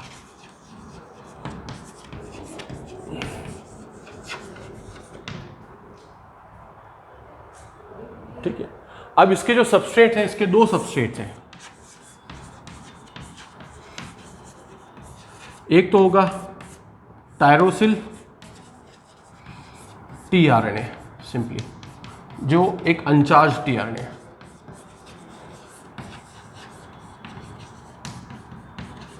और दूसरा सबस्ट्रेट होगा टायरोसिन अमीनो एसिड।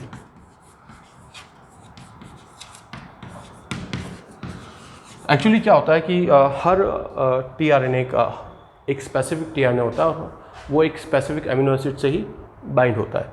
जैसे मान लिया कि this is a transfer RNA, ये उसका एंटीकोडोन लूप है ये इसका 3 प्राइम एंड है, ये इसका 5 प्राइम एंड, सी सी ए, ये कंजर्व सीक्वेंस होती है 3 प्राइम एंड पर ना। This is the anti codon loop, जहाँ पे एंटी कोडोन होंगे और टायरोसिन का जो जेनेटिक कोड होगा, जैसे मान लिया कि टायरोसिन का जेनेटिक कोड है UGA, नहीं UG एंटी, सपोज GAG मान लिया, this is the codon of tyrosine amino acid, और कोडोन हमेशा होगा mRNA पर। तो इसका एंटी कोडोन क्या होगा, CUC, और CUC एंटी कोडोन वाला हमेशा टायरोसिन अमीनो एसिड से ही बाइंड होगा। अब अभी इस ट्रांसफर आरएनए पर अमीनो एसिड बाइंड नहीं है, तो इसको हम कहेंगे अनचार्ज्ड टीआरएनए। क्या है ये, अनचार्ज्ड टीआरएनए। पर ये ट्रांसफर आरएनए किससे बाइंड होगा, सिर्फ और सिर्फ टायरोसिन अमीनो एसिड से। उसको यूं लिखा जाएगा, टायरोसिल टीआरएनए से रिप्रेजेंट कर रहे हैं सिंपली। जब इसकी चार्जिंग होगी, मीन्स जब टायरोसिन अमीनो एसिड को बाइंड कराया जाएगा, तो कुछ इस टाइप से हो जाएगा। CCA, यहाँ amino acid tyrosine is bounded, this is the anticodon loop, the 5 prime end, and this is the 3 prime end. अब इसको कहेंगे tyrosyl tRNA tyrosine, it is now charge tRNA. तो ये जो प्रोसेस है, ये चार्जिंग, ये काम है इस एंजाइम का, टायरोसिल टीआरए सिंथेटेज का। तो कहना मतलब है इस एंजाइम के लिए टायरोसिन और ये ट्रांसफर आरएनए सबस्ट्रेट हो गए, और रिएक्शन क्या होगी आफ्टर कंप्लीशन, ये प्रोडक्ट हो गया। तो ये दोनों तो हो गए रिएक्टेंट्स इस केस में, the uncharged tRNA and the tyrosine amino acid, and the charged tRNA is now the product. ठीक है, बट एक्चुअली ये जो टायरोसिल टीआरएनए है, ये 2 सबयूनिट का होता है इस तरीके से।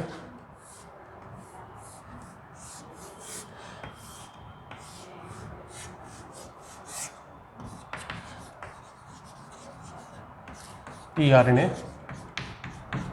सिंथेटेज,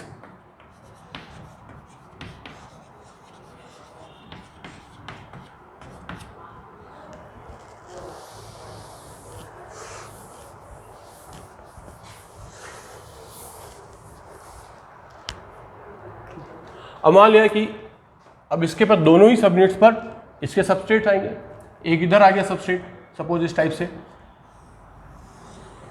कि ये तो ट्रांसफर आरएनए हो गया टीआरएनए इसको, और ये अपन कह रहे हैं टायरोसिन। इसको उस तरीके से ड्रॉ नहीं करके ये यहाँ बाइंड हो गए, एक इधर हो गया ट्रांसफर आरएनए और एक छोटा सा ये टायरोसिन। पहले ये फर्स्ट सबयूनिट है और ये सेकंड सबयूनिट है। अब मान लिया ये कब हो गई इसकी चार्जिंग की, सपोज इधर प्रोटीन सिंथेसिस चल रहा है, प्रोटीन सिंथेसिस चल रहा है,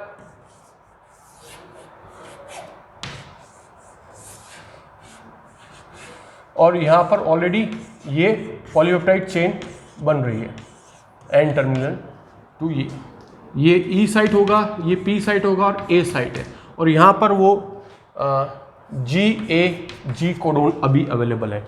जो नया टीआरएनए आ रहा है, चार्ज टीआरएनए, हमेशा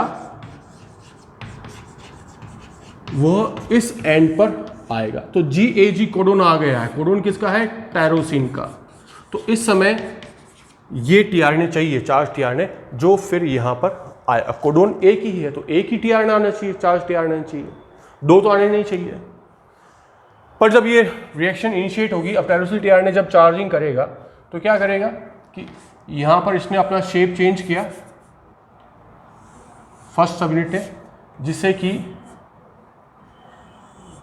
ट्रांसफर आरएनए और टायरोसिन बाइंड हुआ, और दूसरी सबयूनिट का चेंज इंड्यूस किया।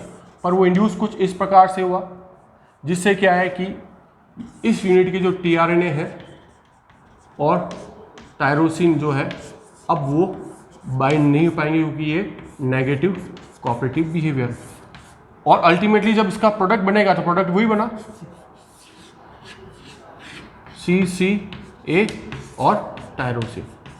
तो ये सब मिलकर प्रोडक्ट बना और ये यहाँ जाएगा। अगर ये पॉजिटिव कोऑपरेटिव बिहेवियर शो करता तो यहाँ पर 2 ट्रांसफर आरएनए बन जाते हैं, जो 2 चार्ज टीआरएनए बन जाते हैं, जबकि चाहिए कितना, एक ही चाहिए। तो दूसरा चार्ज टीआरएनए बनाना is waste of the energy of the cell, और cell always works in a highly energetically efficient manner. तो अनवांटेड मॉलिक्यूल्स नहीं बनाएगी जिसकी जरूरत नहीं है। इसलिए नेगेटिव कोऑपरेटिव बिहेवियर यहाँ पर दूसरी सबयूनिट को दूसरा प्रोडक्ट बनाने से रोक देता है। इसलिए जो नेगेटिव कोऑपरेटिव बिहेवियर क्यों डेवलप हुआ है वो इसलिए हुआ कि उस एंजाइम की दूसरे सबयूनिट की प्रोडक्ट की रिक्वायरमेंट उस समय रिएक्शंस में या उस किसी बायोलॉजिकल प्रोसेस में नहीं है। तो this is about the cooperative behaviour. So अभी हमने देखा है कि एलोस्टिक एंजाइम और नॉन-एलोस्टिक एंजाइम्स क्या होते हैं, क्या कैरेक्टरिस्टिक फीचर्स होता है, उनके जो हाइपरबोलिक कर्व्स और सिग्मोइडल कर्व्स कैसे जनरेट होते हैं, और कोऑपरेटिव बिहेवियर भी 2 प्रकार का होता है एलोस्टिक एंजाइम्स के अंदर, positive cooperative behaviour and negative cooperative behaviour. इसी के साथ हम आज और पढ़ लेते हैं माइकलिस मेंटल इक्वेशन। तो हम सीधा माइकलिस मेंटल इक्वेशन में हम इसमें नहीं जाना चाहेंगे कि वो इक्वेशन कैसे डिराइव हो रही है या वो जो ग्राफ है रिएक्शन का वो कैसे जनरेट हो रहा है। हम डायरेक्टली स्टडी करेंगे कि what is actually Michaelis mental equation and किस प्रकार का वो ग्राफ जनरेट होता है।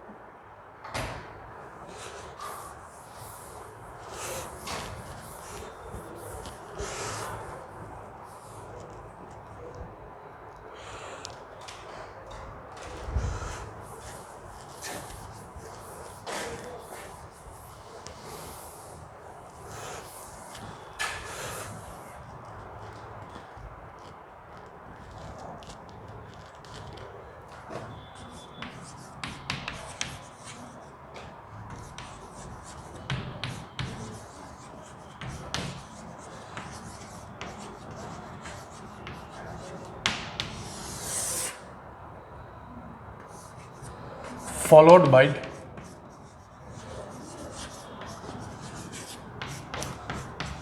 non-allostric enzymes.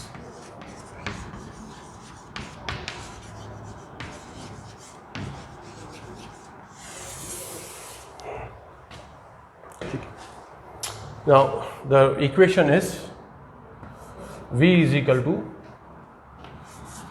Vmax into S, that is substrate concentration, upon Km plus S. This is the Michaelis Mental equation, MM equation, where V is equal to the rate of reaction or the velocity of the reaction. Vmax is the maximum speed of the reaction or maximum velocity of reaction.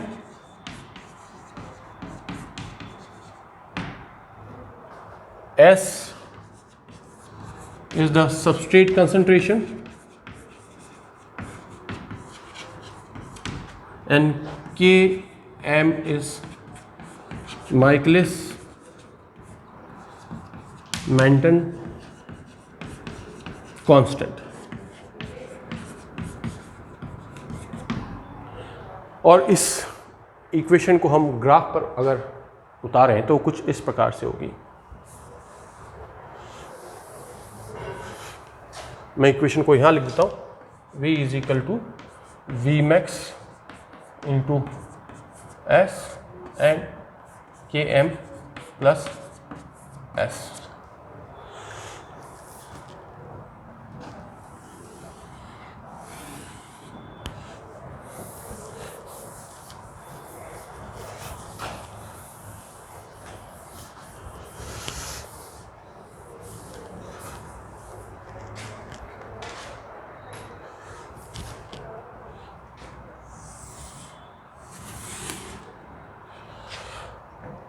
चूँकि non allosteric enzyme है तो जब velocity of the reaction इस increasing order में और substrate concentration के बीच में जो ग्राफ खींचा जाता है, वह जो ग्राफ डेवलप होगा वो हाइपरबोला होगा। तो यहाँ पर भी वो हाइपरबोला हुआ,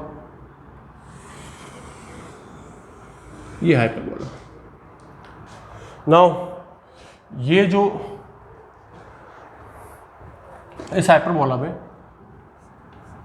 ये जो पॉइंट है या जो वेलोसिटी वाला एक्सिस पर, वह इसकी मैक्सिमम स्पीड बताएगा, क्योंकि इसके बाद स्पीड कांस्टेंट हो गई है। फिर सबस्ट्रेट कंसंट्रेशन आप कितनी ही इंक्रीज करें, रेट कांस्टेंट होगी, मतलब इसके बाद जीरो ऑर्डर रिएक्शन हो जाती है।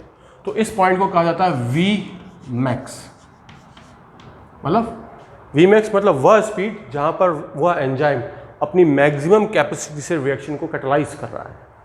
ठीक है, अब इसकी जो हाफ है, जैसे मान लिया कि ये वी मैक्स यहाँ पे है 1000 मॉलिक्यूल ऑफ सबस्ट्रेट पर मिनट, तो ये 1000 है, तो यहाँ पर अपन कहेंगे इसका हाफ मतलब 500, तो उसको हम कहेंगे हाफ वी मैक्स, तो वो हो जाएगी 500 मॉलिक्यूल्स पर मिनट।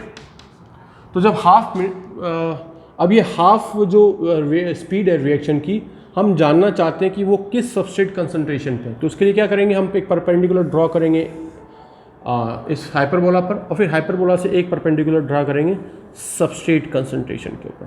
तो जो वैल्यू आएगी कंसंट्रेशन वाली, उसे हम कहेंगे के एम। क्लियर? तो 3-4 चीज़ आपको ध्यान होनी चाहिए। एक तो वीमैक्स आ जाएगा, ठीक है, रिएक्शन का। वो वीमैक्स कैसे डिपेंड पता पड़ेगा कि किस कंसंट्रेशन पर, जैसे मान लिया कि इस कंसंट्रेशन पर अब रिएक्शन की स्पीड कांस्टेंट हो गई है, तो वो वीमैक्स हो जाएगा। वीमैक्स का आधा हो जाएगा हाफ वीमैक्स। हाफ वीमैक्स किस कंसंट्रेशन पर आ रही है, तो वो इस कंसंट्रेशन पर आ रही है, उस कंसंट्रेशन को हम कहेंगे के एम। और जो इक्वेशन होगी वो कुछ इस टाइप से होगी, V is equal to V max into S upon K M plus S, जहां पर के एम को हम कैसे डिफाइन करेंगे, K M is the substrate concentration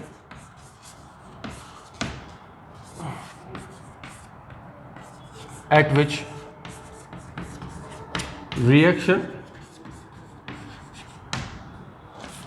proceeds its half of V max। तो केम क्या है, एक्चुअली वास्तविकता में सबस्ट्रेट कंसंट्रेशन को प्रदर्शित कर रहा है। केम वह सबस्ट्रेट कंसंट्रेशन है जिस पर रिएक्शन की स्पीड V max की आधी है, या अपन कहेंगे हाफ V max।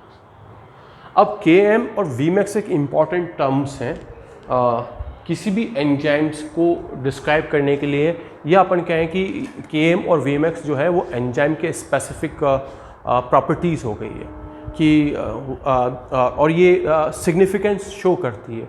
तो हम देखते हैं what is the significance of K M and what is the significance of V max.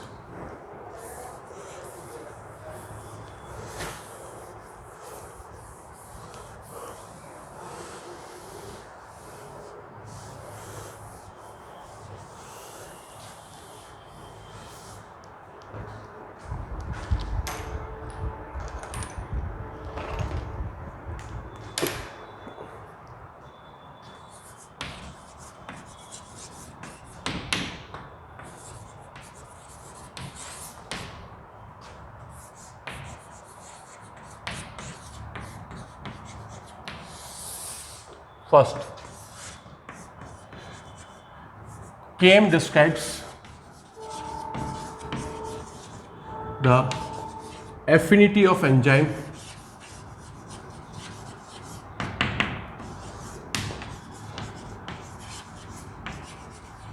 with its substrate।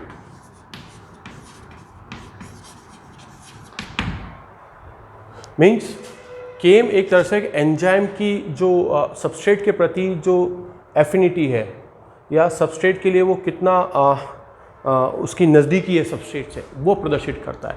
तो हर एंजाइम की सबस्ट्रेट के प्रति एफिनिटी जो है वो अलग अलग हो सकती है, और वो कुछ इस तरीके से प्रदर्शित करता है कि लो Km का मतलब है हाई एफिनिटी, और हाई Km का मतलब है लो एफिनिटी।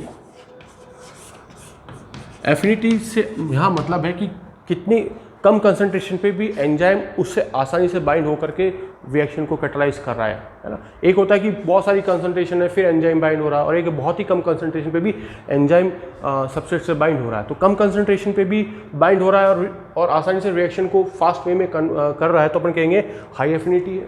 और अगर बहुत ज़्यादा कंसंट्रेशन है तब जाकर के कंसंट्रेशन पर फिर बहुत ज़्यादा कंसंट्रेशन की आवश्यकता है किसी एंजाइम को अपने का उससे बाइंड होने के लिए, तो अपन कह सकते हैं कि उस एंजाइम की जो सबस्ट्रेट के प्रति एफिनिटी लो है, और लो एफिनिटी होगी तो Km की वैल्यू हाई होगी, और अगर हाई एफिनिटी है तो Km की वैल्यू लो होगी। जैसे एक उदाहरण से हम इसको समझने का प्रयास करते हैं। सपोज मान लिया हम दो ऐसी एंजाइम्स की बात करते हैं, ये काल्पनिक है, इट्स नॉट रियल एग्जाम्पल में कोई प्रस्तुत कर रहा हूँ यहाँ पर, कि मान लिया कि हम एक एंजाइम ले रहे हैं E1 और एक एंजाइम ले रहे हैं E2, दोनों एक अलग अलग रिएक्शंस कैटलाइज कर रहे हैं। ऑब्वियसली दोनों के सबस्ट्रेट अलग अलग है, पर दोनों की Vmax अपन मान लेते हैं सेम है। इसकी Vmax जो है मान लिया 1000 मॉलिक्यूल पर मिनट है, और इसकी भी अपन मान लेते हैं Vmax 1000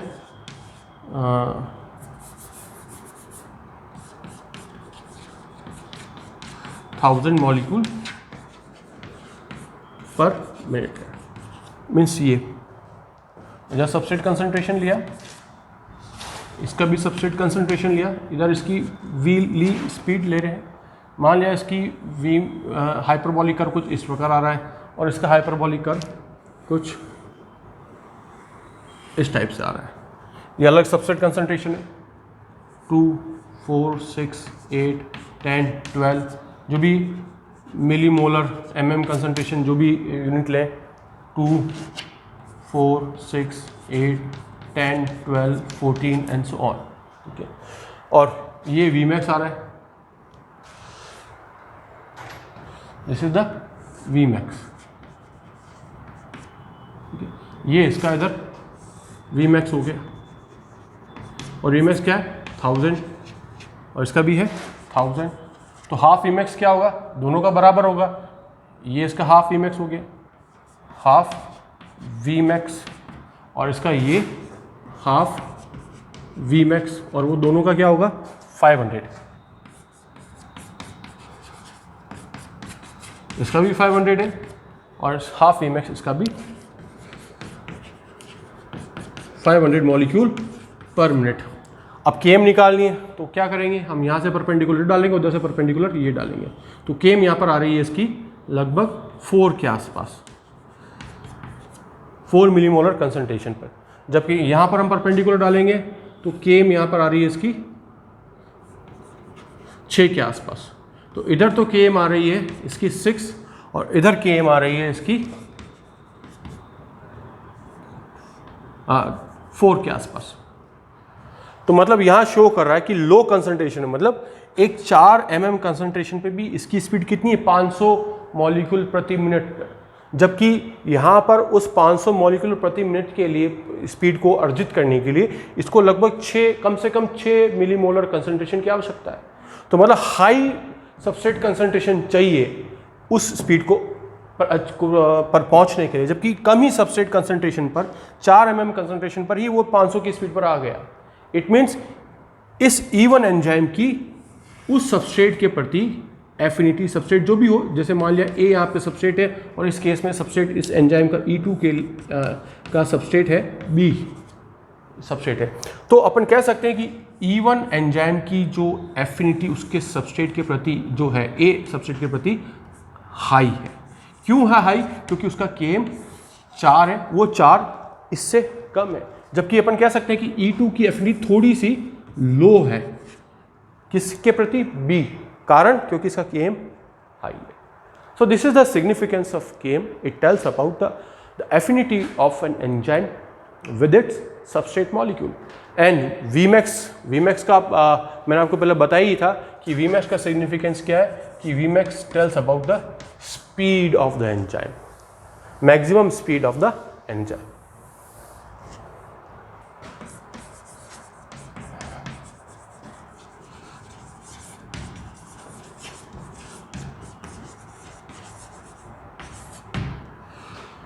So students,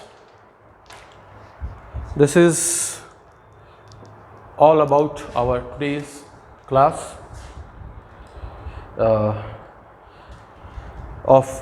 in our class of we can say the 5th class of our enzyme topic. Today we had started with the allostric and non-allostric enzymes, or we have started actually the study of enzyme kinetics, where we try to understand the concepts of the reaction order, what is the reaction order, because the chemical reaction can be classified as per the reaction order, that is whether the chemical reaction is first order reaction, or it is a second order reaction, or it is a third order reaction, or zero order reaction. So first, second and third order reaction depends upon the concentration of the substrate molecule. The rate of reaction depends upon the concentration of the substrate molecule, while in the case of zero order reaction, the rate of reaction gets independent and doesn't depend upon the concentration of the substrate molecule. And then we move towards the comparative analysis of allostric enzymes and non-allostric enzymes, and in detail we had studied the properties of allostric enzyme as well as the property of non-allostric enzyme, how allostric enzymes show hyperbolic curve, and how non-allostric enzymes how allostric enzyme shows sigmoidal curve, and how non-allostric enzyme shows or represent hyperbolic curve. And the sigmoidal curve of allostric enzyme is the property of or is by virtue of the cooperative behavior between the different subunits of allostric enzyme. The cooperative behavior may be positive or it may be negative. It depends upon the type of condition or the role of the product or the nature of the reaction. It depends upon whether the behavior will be positive and negative. And then we move towards the towards what is the Michaelis-Menten equation, which is actually followed by non-allostric enzyme. And in Michaelis-Menten equation we had studied the significance of the Km value and the Vmax value. So this is all about today's class, and from our next class we will study about some of the enzyme inhibitions and as well as the feedback inhibition in case of allostric enzymes. Thank you.